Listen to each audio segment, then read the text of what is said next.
Section 97. Lomasa continued. When Agastya thought that girl to be competent for the duties of domesticity, he approached that lord of earth, the ruler of Vidharbhas, and addressing him said, I solicit thee, O king, to bestow thy daughter Lopamudra on me. Thus addressed by the Muni, the king of the Vidharbhas swooned away, and though unwilling to give the Muni his daughter, he dared not refuse. And that lord of earth then, approaching his queen, said, This rishi is endued with great energy. If angry, he may consume me with the fire of his curse. O thou of sweet face, tell me, what is thy wish? Hearing these words of the king, she uttered not a word, and beholding the king along with the queen afflicted with sorrow, Lopamudra approached them in due time and said, O monarch, it behoveth thee not to grieve on my account. Bestow me on Agastya, and O father, save thyself by giving me away. And at these words of his daughter, O monarch, the king gave away Lopamudra unto the illustrious Agastya with due rights, and obtaining her as wife, Agastya addressed Lopamudra, saying, Cast thou away these costly robes and ornaments.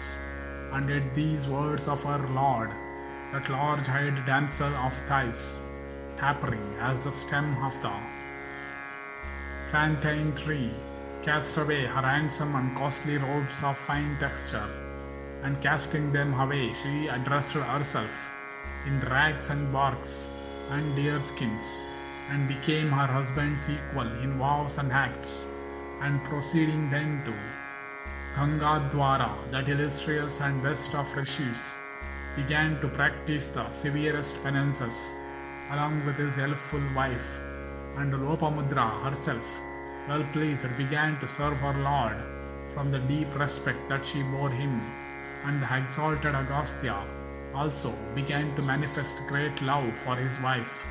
After a considerable time, O king, the illustrious rishi one day beheld Lopamudra, blazing in ascetic splendor, come up after the bath in her season, and pleased with the girl for her services, her purity and self-control, as also with her grace and beauty, he summoned her for martial intercourse.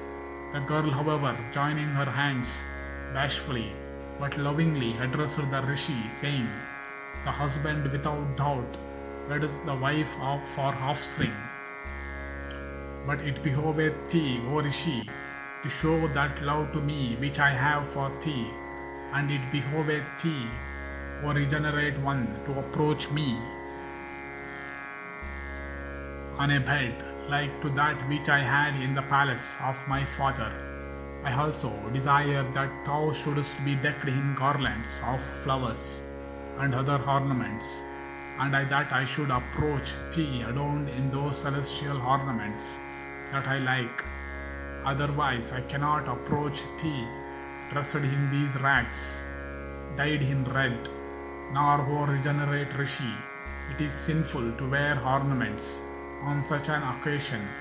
Hearing these words of his wife, Agastya replied, O blessed girl, O thou of slender waist, I have not wealth like what thy father hath, O Lopamudra. She answered, saying, Thou who art endued with wealth of asceticism, art certainly able to bring hither within a moment by ascetic power everything that exists in the world of men. Agastya said, It is even so as thou hast said, that however would waste my ascetic merit. O bid me do that which may not loosen my ascetic merit.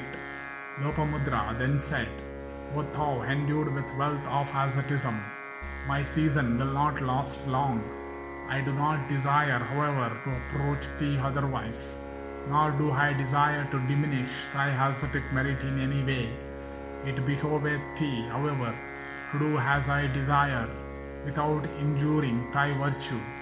Agastya then said, O blessed girl, if this be the resolve that thou hast settled in thy heart, I will go out in quest of wealth.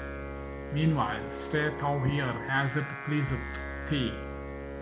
Thus endeth the 97th section in the Tirtha-yatra Parva of the Vana Parva.